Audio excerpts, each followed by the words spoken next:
So don't leave me alone. तो hey guys, this is रिया चौधरी। तो आपको ये इतना ज्यादा एक्साइटमेंट मेरे फेस पे दिखाई दे रहा होगा, ये किसी और चीज का एक्साइटमेंट नहीं है, ये हमारा जो नया वर्क होने वाला है स्कल्पचर वाला, उसी के लिए ही क्लास में सारा सेटलमेंट किया जा रहा था और सबको उसी के हिसाब से बिठाया जा रहा था। फिर सर ने हमें सब कुछ समझा दिया था कि कैसे हमें क्ले से मॉडल रेडी करना है। उससे पहले हमें क्या करना है, डायरेक्टली मॉडल तो रेडी नहीं कर सकते, इसलिए सर ने हमें बोला कि पहले किसी पेपर पे डिजाइन ड्रॉ। फिर उसके बाद मैं और संपदा शाम के टाइम गए मार्केट में, क्योंकि उसकी मम्मी के लिए उसको गिफ्ट लेके जाना था और उसको ये कैंडल्स बहुत ज्यादा पसंद आ रही थी, तो उसने अपनी मम्मी के लिए ये कैंडल्स पैक करा ली। पूरी मार्केट इन्हीं सब चीजों से भरी पड़ी थी, फेरी लाइट्स, दिए, कैंडल्स और दिवाली की जो डेकोरेशन वाली चीजें होती हैं वो सब चीजें इसमें भरी पड़ी थी और भीड़ भी बहुत ज्यादा थी। और जैसे कि दिवाली में हर बार ऐसे ही होता है कि सड़कों तक दुकानें आ जाती है, सारा सामान ऐसे ही सड़कों तक लगा हुआ था और संपदा को अपने लिए कुछ खाने का लेके आना था, उसको डिनर करने का बिल्कुल भी मन नहीं था और मेरे को भी मन नहीं है डिनर करने का, क्योंकि मैं भी स्नैकिंग करके लेट ही आई थी और जब तक संपदा आ रही थी मैं ये सब चीजें एक्सप्लोर कर रही थी जो बाहर दिवाली से रिलेटेड चीजें लगी हुई थी। और मेरे तो कुछ भी खाने का बिल्कुल भी मन नहीं था, क्योंकि संपदा मुझे टेस्ट करने के लिए भी एक बाइट के लिए ऑफर कर रही थी, मैंने उसको भी मना कर दिया था क्योंकि मैंने स्नैकिंग की इतने ज्यादा ठूस ठूस के कर ली, क्योंकि आज के दिन जो डिनर में आता है वो मुझे बिल्कुल भी पसंद नहीं है। और फिर हम यहाँ से जाते हुए रास्ते में देखते हुए एक्सप्लोर करते हुए जा रहे थे कि सबने अपने घरों में कितनी अच्छे वाली डेकोरेशन करी है, फेरी लाइट्स बहुत अच्छे से लगा रखी है, हर तरफ एक अलग ही वाइब सी आ रही थी दिवाली वाली और एक्साइटमेंट भी था। और हमारे हॉस्टल के जस्ट सामने जो हॉस्पिटल है उसमें भी फेरी लाइट्स इतनी भर भर के लगा रखी थी, दुल्हन की तरह सजा रखा था। और एक ये हमारा हॉस्टल जो इतना वीरान पड़ा हुआ, इतना गंदा मेरे को लग रहा था ना, बिल्कुल भी कोई मजा नहीं आ रहा था इसको देखने में। भला दिवाली पे ऐसा कौन ही करता है, फेरी लाइट्स तो बनती ही है और डेकोरेशन के नाम पे इन्होंने ये कर रखा था, कपड़े वपड़े से लगा के ये डेकोरेशन इनकी तरफ से परफेक्ट डेकोरेशन थी जो कि हमें बिल्कुल भी अच्छी नहीं लगी। जितना हम लोगों ने सोचा हुआ था उसका आधा भी नहीं हुआ था। हम वही इतना खुश होके बैठ गए थे कि फेरी लाइट्स लगेगी और हॉस्टल का कुछ एक अलग ही लुक आने वाला था, क्योंकि उन्होंने हमें बोला था कि हॉस्टल को डेकोरेट करेंगे और डेकोरेट के नाम पे इन्होंने ये छोटी मोटी चीजें। भला अंदर जाके कौन ही देख रहा है ये सब कि क्या ही डेकोरेशन अंदर कर रखी है, मुझे तो सच में बिल्कुल भी मजा नहीं। उनकी तरफ से उनकी ये बेस्ट डेकोरेशन हो सकती है या फिर फॉर्मेलिटी के तौर पे कि चलो दिवाली है लड़कियों को खुश कर दे, उन्होंने ऐसा कर दिया होगा, क्योंकि अदर हॉस्टल्स में तो अच्छे से फेरी लाइट्स लगा रखी थी और बहुत ज्यादा एक अलग ही वाइब आ रही थी दिवाली वाली। पर हमारे हॉस्टल में इतनी कंजूसी क्यों की है मेरे को ये बिल्कुल भी समझ में नहीं आया था। बस डेकोरेशन के नाम पे उल्टी छतरियां टांग दी और काम तो बस यही डेकोरेशन थी यहाँ पे हमारे हॉस्टल में। एनीवे मैंने अपनी पैकिंग शुरू कर दी है घर जाने की और ये मेरा सामान मेरे को जो घर लेके जाना है वो मैंने इसमें पैक कर दिया। छोटा बैग भी मेरा रेडी हो चुका है, इसमें मैंने काफी सारा सामान ले लिया और बेचारी संपदा तो थक के सो गई थी। बस मेरा भी सारा काम खत्म ही हो गया था, यहाँ पे मेरी पैकिंग डन हो चुकी थी। अब मुझे बस ये बैग बंद करके रखना था, क्योंकि अर्ली मॉर्निंग निकलने वाली हूँ तो सुबह को तो पैकिंग करने का कोई मतलब ही नहीं बैठ, क्योंकि सुबह तो मुझे सिर्फ नहा धो के और बैग उठा के भागना ही था। बस जैशपू को भी मैं अंदर ही रख के जा रही थी, क्योंकि इसको बाहर छोड़ दिया ना तो धूल मिट्टी में सड़ेगा अगर मैं 5-6 दिन भी घर पे रह के आ रही हूँ।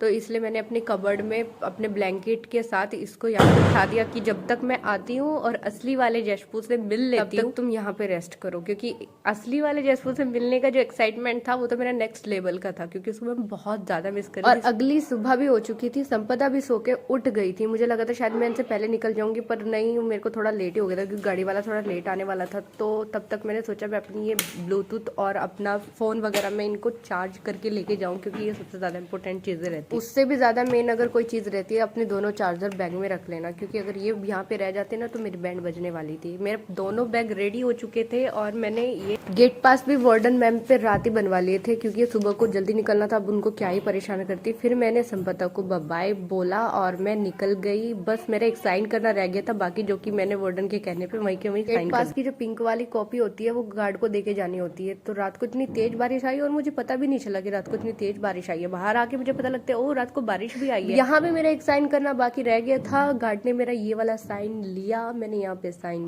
किया। उसके बाद फिर मैंने अपने हॉस्टल को टाटा बाय बाय बोला, क्योंकि ये भी मेरा एक घर ही है, उसको भी मिस करने वाली हूँ मैं। वहाँ पे जाके वहाँ रहती तो उसको मिस कर रही थी और यहाँ रहती हूँ तो घर को मिस करती रहती हूँ।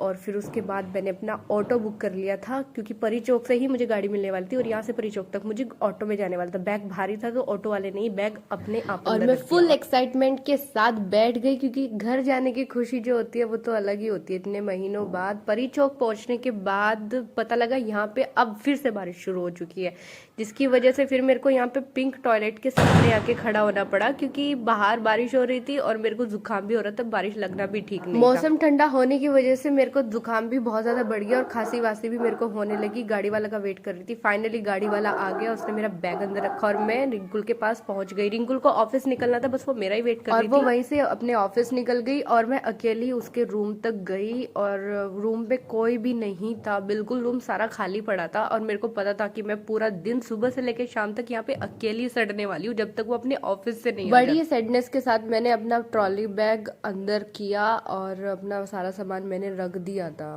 उसके बाद फिर मैं यहाँ पे सड़ा सा मुंह लेके मैं बैठ गई, क्योंकि मैं बैठने के और सोने के अलावा कुछ कर भी नहीं सकती थी। मेरा बिल्कुल भी मन नहीं था यार ऐसे अकेले बैठने का।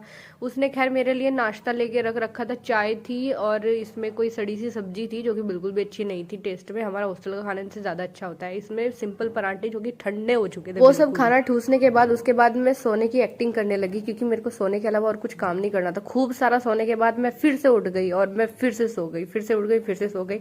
मैं यही काम कर रही थी, क्योंकि सुबह से लेकर शाम तक ये एक ही काम करना बहुत ज्यादा मुश्किल था। बाहर बारिश हो रही थी, बाहर घूमने जा नहीं सकती थी, मैं पड़े पड़े थक चुकी थी, मेरे पास कोई ऑप्शन नहीं था सोने उठने और जागने के अलावा, जो कि मैं शाम तक बड़ी बखूबी के साथ करती रही। फाइनली फिर रिंकुल आ गई और उसकी फ्रेंड भी आ गई थी जो उसकी रूममेट है, साथ में ये दोनों रहती। बाद में आने के बाद इनके हमने प्लान बनाया बाहर जाने का, क्योंकि मैं बहुत ज्यादा बोर हो गई थी पूरा दिन वहां पे पड़े रहने की। बाहर खाना खाने के लिए हम 3 लोग गए हैं और यहाँ पे ये पहले खाना खा चुके थे, तो इसलिए इसने बोला कि यहीं पे खाना खाते हैं, यहाँ का खाना बहुत टेस्टी होता है।